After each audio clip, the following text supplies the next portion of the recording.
Assalamualaikum warahmatullahi wabarakatuh.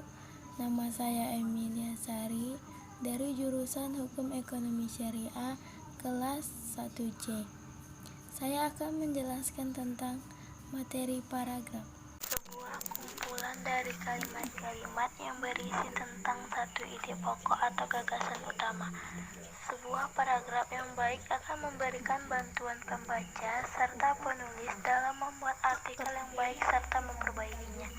Tanpa adanya sebuah keteraturan dalam menyampaikan ide atau gagasan dalam paragraf, sebuah artikel atau karya tulis akan membuat tulisan yang Anda buat tidak terasa akan membingungkan pembaca, dan bahkan penulisnya tetap mengembangkan artikelnya. Unsur paragraf. Topik atau gagasan utama yaitu unsur yang paling penting karena unsur inilah yang menjadi jiwa atau isi dari keseluruhan paragraf. Unsur-unsur ini biasanya berupa masalah atau gagasan pengarang yang ingin disampaikan kepada para pembacanya. Kalimat utama. Unsur pembangun paragraf yang kedua adalah kalimat utama. Kalimat ini adalah kalimat yang mengandung suatu gagasan utama yang diletakkan secara tersirat. Kalimat utama adalah sebuah kalimat yang sifatnya umum.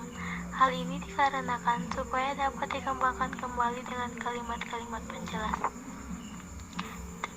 Ketiga, kalimat pendukung yaitu suatu kalimat yang mengandung gagasan-gagasan penjelas. Kalimat ini mempunyai fungsi untuk menguatkan atau mendukung gagasan utama yang ada pada kalimat utama dengan cara memberikan data berupa fakta, contoh, opini, dan lain-lain. 4. Transisi. Supaya menjadi sebuah paragraf yang padu, kalimat-kalimat di dalam paragraf disusun dengan menggunakan transisi atau konjungsi. Ada dua macam konjungsi biasa dipakai, yaitu konjungsi antar kalimat dan konjungsi intrakalimat. Konjungsi intrakalimat yaitu kata sambung yang menghubungkan antara induk kalimat dan anak kalimat. Contohnya yaitu dan, tetapi, karena, agar, dan lain sebagainya. Konjungsi antar kalimat yaitu sebuah konjungsi yang menghubungkan antara kalimat-kalimat yang ada di dalam paragraf. Contohnya yaitu lagi pula, oleh karena itu, terlebih lagi, namun, di samping itu, dan lain-lain. 5. Penegas. Unsur yang terakhir yaitu penegas. Unsur ini tidak terlalu penting di dalam sebuah paragraf karena tidak semua paragraf mempunyai penegas. Fungsi dari penegas ini yaitu untuk menambah daya tarik sebuah paragraf, menghindari kebosanan saat membacanya, dan sebagai penegas atau pengulangan gagasan utama. Syarat paragraf. Paragraf yang baik merupakan paragraf yang dapat menyampaikan pikiran dengan baik kepada pembaca. Adapun syarat dari paragraf yakni harus mempunyai syarat-syarat berikut. 1. Kesatuan atau unity. Yang dimaksud kesatuan yaitu suatu paragraf harus dibangun dengan satu pikiran yang jelas.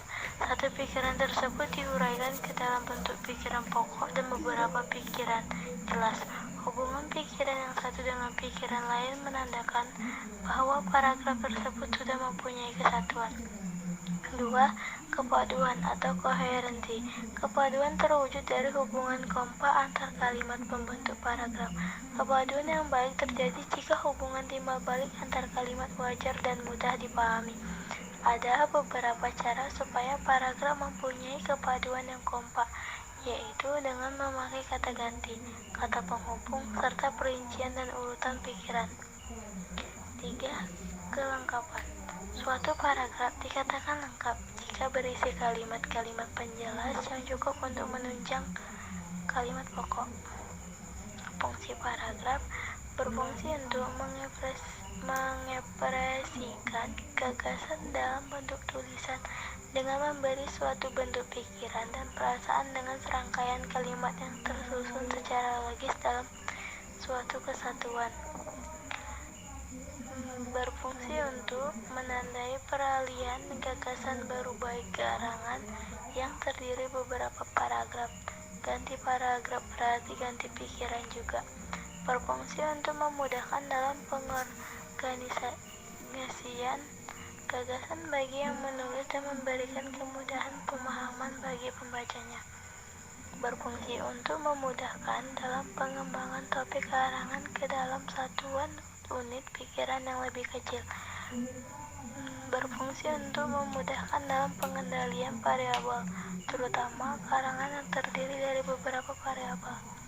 Ciri paragraf yaitu bertaku atau letaknya agar dalaman ke dalam 5 ketekan spasi untuk jenis karangan yang biasa. Paragraf menggunakan pikiran utama yang dinyatakan dalam kalimat topik.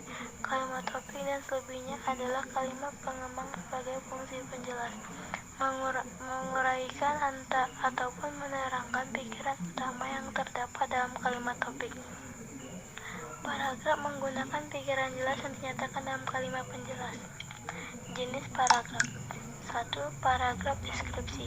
Paragraf deskripsi yaitu suatu paragraf yang menceritakan atau memaparkan sesuatu secara jelas. Paragraf deskripsi bisa ditandai dengan ciri antara lain. Paragraf ini menggambarkan suatu objek seperti benda, tempat, atau suasana tertentu dengan memakai panca indera atau pendengaran, penglihatan, penciuman, pengecapan, dan perabaan. Hal-hal yang digambarkan dari objek berupa ciri fisik dan ciri objek tertentu seperti warna, ukuran, bentuk, dan kepribadian. Dalam jenis paragraf ini sering ditemui kata-kata atau frase yang bermakna keadaan atau kata sifat. Contoh paragraf deskripsi yaitu sebagai berikut. Meja yang dibelikan ayah untuk Ari sebagai hadiah ulang tahun sudah sampai. Meja itu terbuat dari kayu jati. Meja itu tingginya kurang lebih dari 75 cm, lebarnya sekitar 50 cm, dengan panjang 1,5 meter. Meja berwarna coklat muda ini terlihat sangat cocok dengan ruang belajar Ari yang sedikit gelap. Meja ini punya 2 lemari, yang satu sebelah kiri dan satunya sebelah kanan. Dengan adanya penyangga kaki membuat meja ini nyaman untuk belajar. 2. Paragraf eksposisi.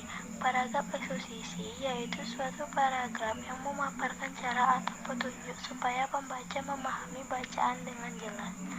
Ciri-ciri dari paragraf ini yaitu terdapat definisi atau pengertian mengenai istilah dari suatu topik pembahasan, tidak berunsur mengajak atau mempengaruhi, berupa paragraf yang informatif, artinya bisa memberikan sebuah informasi kepada pembaca. Biasanya paragraf ini mempunyai rincian data yang jelas untuk mendukung informasi yang disampaikan. Contoh paragraf eksposisi. Organisasi membutuhkan kerjasama yang kuat supaya dapat berjalan dengan baik, seperti layaknya sebuah mobil yang bergerak dikarenakan mesin dan komponen-komponen lainnya yang bekerja sama. Organisasi juga membutuhkan suatu komponen seperti ketua organisasi, wakil ketua, sekretaris, bendahara, humas, dan anggota kelompok. Mereka inilah yang menggerakkan organisasi seperti pada sebuah mobil. Bila satu saja tidak ada atau rusak, akan menghambat jalannya mobil, bahkan tidak dapat jalan sama sekali. Begitu pula dengan organisasi, semua pihak mempunyai fungsi dan tugas tertentu yang akan mengganggu jalannya organisasi. Bila salah satu dari mereka tidak ada atau tidak bekerja, bahkan bagian yang paling kecil seperti anggota pun sangat penting kedudukannya di dalam organisasi. 3. Paragraf narasi. Paragraf narasi merupakan suatu paragraf yang menceritakan suatu kejadian atau peristiwa yang di dalamnya terdapat subjek, pelaku, waktu kejadian, serta alur cerita. Ciri-ciri dari paragraf ini yakni dirangkai dalam urutan waktu, baik berupa alur maju atau alur mundur, berisi tentang peristiwa yang menceritakan suatu perbuatan atau tindakan, mempunyai unsur-unsur cerita seperti tokoh, latar, konflik, dan sudut pandang pengarang.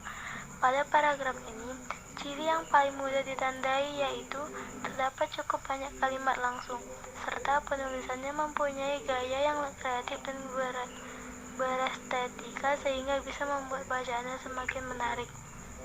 Contoh paragraf narasi. Stefanus dilahirkan di Ulm di Württemberg, Jerman, serta 100 km sebelah timur Stuttgart. Bapaknya bernama Stefanus Lukas, seorang penjual ranjang bulu yang kemudian menjalani pekerjaan elektrokimia. dan ibunya bernama Maria. Mereka menikah di Stuttgart, Bad Cannstatt. Keluarga mereka keturunan Yahudi. Stefanus disekolahkan di sekolah Katolik dan atas keinginan ibunya diberi pelajaran biola. 4. Paragraf argumentasi. Paragraf argumentasi merupakan suatu paragraf yang mengutarakan suatu pendapat atau ide yang mempunyai alasan yang mendukung. Ciri-cirinya yaitu kalimat utama berupa suatu pendapat atau gagasan yang disampaikan oleh penulis. Pendapat yang disampaikan biasanya berupa suatu hal yang menarik pembacanya dan menciptakan kontroversi di dalam masyarakat, disertai dengan kalimat-kalimat penjelas berupa alasan yang kuat dan didukung oleh fakta, contoh, data, dan statistik. Grafik untuk lebih meyakinkan pembaca dan diakhiri dengan sebuah kesimpulan yang logis dan berlandaskan gagasan utama yang disampaikan di awal kalimat. Contoh paragraf argumentasi. Biaya pendidikan di Indonesia sangatlah mahal. Walaupun pemerintah sudah memberikan bantuan, tetapi tetap saja para murid harus membayar beberapa biaya untuk keperluan sekolah, seperti baju, buku, dan lain-lain. Mahalnya biaya pendidikan ini tidak hanya sebatas pada sekolah dasar saja, tetapi hingga di perguruan tinggi. Bahkan biaya untuk menempuh pendidikan di kampus amat sangat mahal, karena pemerintah tidak memberikan bantuan langsung kepada perguruan tinggi. Banyak anak-anak yang sesudah lulus dari SMA lebih memilih untuk mencari pekerjaan saja daripada melanjutkan di perguruan tinggi. Akibatnya, pendidikan di Indonesia tidaklah merata dan hanya terkonsentrasi kepada orang yang mampu saja. Sedangkan bagi orang yang kurang mampu, pendidikan tinggi hanyalah sebuah angan. 5. Paragraf persuasi. Paragraf persuasi yaitu suatu paragraf yang berisi ajakan yang mempunyai tujuan supaya pembaca melakukan tindakan. Paragraf persuasi mempunyai alasan-alasan yang kuat disertai dengan data dan fakta. Paragraf ini berusaha meyakinkan pembacanya untuk melakukan atau mempercayai yang ditulis atau penulis. Paragraf persuasi banyak memakai kata-kata ajakan seperti ayo, mari, dan sebagainya. Biasanya mengutamakan kesepakatan pendapat dan menghindari konflik supaya kepercayaan pembacanya tidak hilang. Contoh paragraf persuasi. Pendidikan merupakan hal yang paling penting di dalam hidup ini, baik pendidikan formal atau informal. Dengan pendidikan, kita bisa mendapatkan dan menjadi apapun yang kita inginkan. Pendidikan juga dapat mengarahkan ke kehidupan kita yang lebih baik. Pendidikan bisa kita raih dengan belajar yang giat, baik di sekolah, di rumah maupun di tempat-tempat lain. Bila kita tidak belajar dengan serius dan giat, tentunya apa yang kita lakukan hanyalah sia-sia, karena tidak ada yang bisa dicapai dengan perbuatan yang tidak sungguh-sungguh. Akibatnya, kita tidak dapat menggapai cita-cita. Oleh sebab itu, marilah belajar dengan giat dan sungguh-sungguh, agar kita dapat mencapai cita-cita. Terakhir, struktur paragraf. Mendapatkan banyaknya unsur dan urutan unsur yang membangun paragraf. Struktur paragraf dapat dikelompokkan menjadi 8 kemungkinan, yaitu paragraf terdiri atas transisi kalimat, kalimat topik, kalimat pengembang, dan kalimat penegas. Paragraf terdiri atas transisi berupa kata, kalimat topik, kalimat pengembang, dan kalimat penegas.